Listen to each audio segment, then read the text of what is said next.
الحمدللہ رب العالمین والصلاة والسلام علی سید المرسلین اما بعد فاعوذ باللہ من الشیطان الرجیم بسم اللہ الرحمن الرحیم الصلاة والسلام علیک یا رسول اللہ وعلی آلک واصحابک یا حبیب اللہ الصلاة والسلام علیک یا نبی اللہ وعلی آلک واصحابک یا نور اللہ۔ میٹھے میٹھے اسلامی بھائیوں اور مدنی چینل کے ناظرین، مدنی چینل کا سلسلہ ہے ایک قصہ ہے قرآن سے۔ قرآن ہے میرا رہنما، قرآن شفا ہے، نور ہے قرآن، جلا دل کی میرا قرآن، رضا رب کی میرا قرآن، قرآن قرآن۔ بڑا ہی دلچسپ واقعہ آپ کو سنانا ہے۔ ویسے تو آپ نے کئی مچھلیوں کے بارے میں سنا ہوگا، خطرناک مچھلیوں کے بارے میں بھی سنا ہوگا کہ بعض مچھلیاں ایسی ہوتی ہیں جو انسانوں تک کو کھا جاتی ہیں، مگر آج ایک بڑی ہی عجیب و غریب مچھلی کی بات کرنی ہے کہ جس کے پیٹ میں ایک بڑے عظیم انسان، جی ہاں اللہ کے نبی حضرت یونس علیہ السلام رہے، مگر اس کے بعد زندہ سلامت اس مچھلی کے پیٹ سے باہر آئے۔ جی ہاں، آج وہ جو واقعہ سننا ہے اس کا نام ہے حضرت یونس علیہ السلام مچھلی کے پیٹ میں۔ یہ کب ہوا تھا، کیسے ہوا تھا، کس وجہ سے ہوا تھا، آئیے سنتے ہیں۔ حضرت یونس علیہ السلام کو اللہ تبارک و تعالیٰ نے شہر نینوا کے باشندوں کی ہدایت کے لیے رسول بنا کر بھیجا تھا۔ یہ موصل کا علاقہ ایک بڑا شہر تھا، یہاں کے لوگ بت پرستی کرتے تھے اور کفر و شرک میں مبتلا تھے۔ حضرت یونس علیہ السلام نے ان لوگوں کو ایمان لانے اور بت پرستی چھوڑنے کا حکم دیا، مگر ان لوگوں نے اپنی سرکشی کی وجہ سے اللہ عز و جل کے رسول علیہ السلام کو جھٹلا دیا اور ایمان لانے سے انکار کر دیا۔ حضرت یونس علیہ السلام نے انہیں خبر دی کہ تم لوگوں پر عنقریب عذاب آنے والا ہے۔ یہ سن کر شہر کے لوگوں نے آپس میں یہ مشورہ کر لیا کہ حضرت یونس علیہ السلام نے کبھی کوئی بات جھوٹی نہیں کہی ہے۔ اب یہ دیکھو کہ اگر وہ رات شہر میں گزارتے ہیں تو پھر تو خیر ہے، لیکن اگر کسی رات وہ شہر چھوڑ کر چلے جائیں تو سمجھ لینا کہ اب عذاب آنے والا ہے۔ اب ایک رات لوگوں نے دیکھا کہ حضرت یونس علیہ السلام کہیں باہر تشریف لے گئے ہیں۔ صبح ہوتے ہی عذاب کے آثار بھی نمودار ہونے لگے، چاروں طرف سے کالی بدلیاں نمودار ہوئیں، ہر طرف سے دھواں اٹھ کر شہر پر چھا گیا۔ یہ منظر دیکھ کر شہر کے باشندوں کو یقین ہو گیا کہ اب عذاب آنے ہی والا ہے۔ اب ان لوگوں نے حضرت یونس علیہ السلام کو تلاش کرنا شروع کیا، بڑی جستجو کی، مگر دور دور تک حضرت یونس علیہ السلام کہیں نظر نہ آئے۔ اب شہر والوں کو اور زیادہ خطرہ اور اندیشہ ہو گیا، چنانچہ شہر کے تمام لوگ خوف خداوندی عز و جل سے ڈر کر کانپ اٹھے اور سب کے سب اپنے عورتوں، بچوں، بلکہ مویشیوں کو ساتھ لے کر پھٹے پرانے کپڑے پہن کر روتے ہوئے جنگل میں نکل گئے اور رو رو کر صدق کے دل سے حضرت یونس علیہ السلام پر ایمان لانے کا اقرار اور اعلان کرنے لگے۔ شوہر بیوی سے اور مائیں بچوں سے الگ ہو کر سب کے سب استغفار میں مشغول ہو گئے اور دربار باری میں گر گڑا کر گریہ وزاری شروع کر دی۔ جو مظالم آپس میں کیے تھے وہ بھی ایک دوسرے سے معافی تلافی کرنے لگے، غرض سچی توبہ کر کے اللہ تبارک و تعالیٰ سے یہ عہد کیا کہ حضرت یونس علیہ السلام جو خدا کا پیغام لائے ہیں ہم اس پر صدق کے دل سے ایمان لائے۔ اللہ تعالیٰ کو شہر والوں کی بے قراری اور مخلصانہ گریہ وزاری پر رحم آیا اور عذاب اٹھا لیا گیا۔ اب یہ دھواں اور عذاب کی بدلیاں رفع ہو گئی اور تمام لوگ شہر میں آ کر امن و چین کے ساتھ رہنے لگے۔ اس عجیب و غریب واقعے کو قرآن مجید نے کس انداز میں بیان کیا ہے، آئیے تلاوت قرآن بھی سنتے ہیں، ترجمہ قرآن بھی سنتے ہیں۔ فلولا كانت قرية آمنت فنفعها إيمانها إلا قوم يونس لما آمنوا كشفنا عنهم عذاب الخزي في الحياة الدنيا ومتعناهم إلى حين۔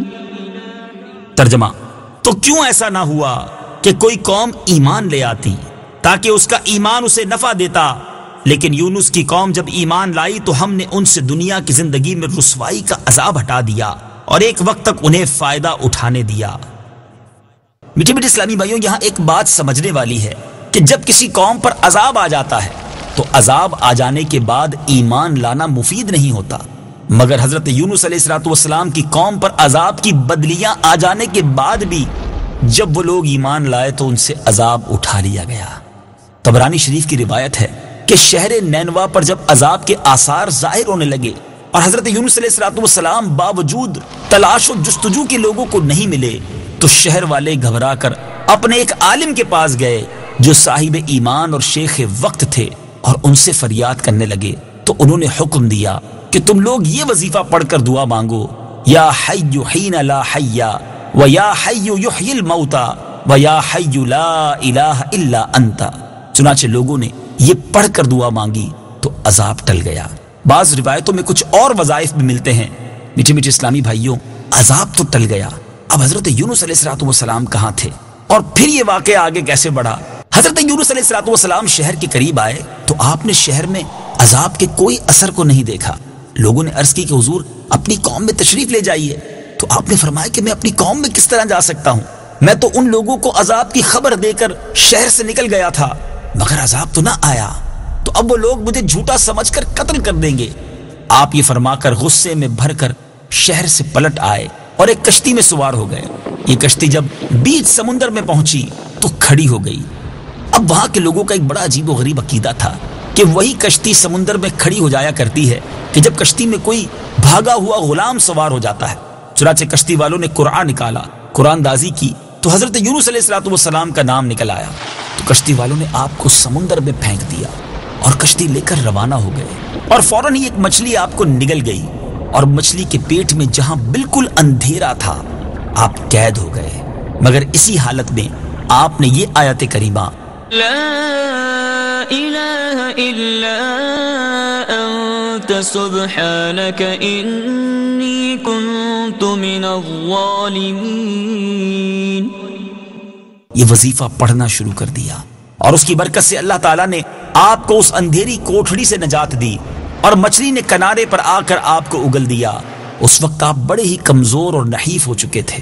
اللہ عز و جل کی شان تو دیکھیں کہ اس جگہ ایک کدو کی بیل اگ گئی، آپ اس کے سائے میں آرام کرتے رہے۔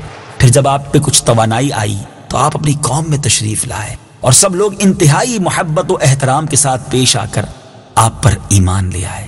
میٹھے میٹھے اسلامی بھائیوں، اس واقعے سے ہمیں یہ بھی پتہ چل رہا ہے کہ یہ آیت کریمہ جو آج کل ورد کیا جاتا ہے، یہ حضرت یونس علیہ الصلوۃ والسلام نے مچھلی کے پیٹ میں پڑی تھی، اور اللہ تعالیٰ نے اس مبارک آیت کی برکت سے آپ کو مچھلی کے پیٹ سے نجات عطا فرمائی۔